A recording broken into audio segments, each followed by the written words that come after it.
正值午时，烈日当头。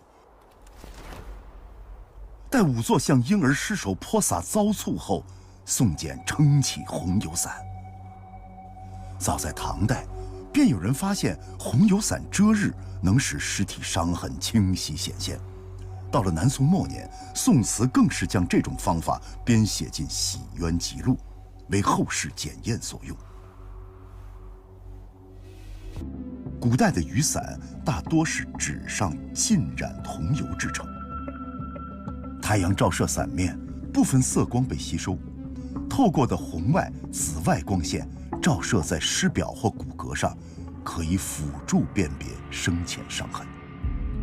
与现代用不同波段的光源照射辅助办案人员寻找生物痕迹的方式相似，比如在紫外光线下，墙面上肉眼不可见的指纹清晰显现。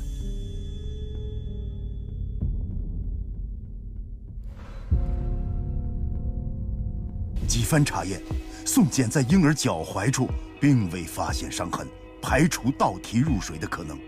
不过，随着红油伞上移，婴儿脸颊处出现了明显的淤伤。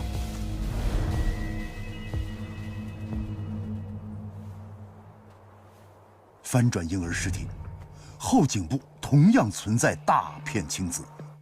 此外，在大片青紫上，宋简还发现了一处颜色较深的小片状压擦痕。这些伤痕与婴儿的死有关吗？会不会是凶手留下的？若是凶手留下的，从伤痕上又将找到什么线索呢？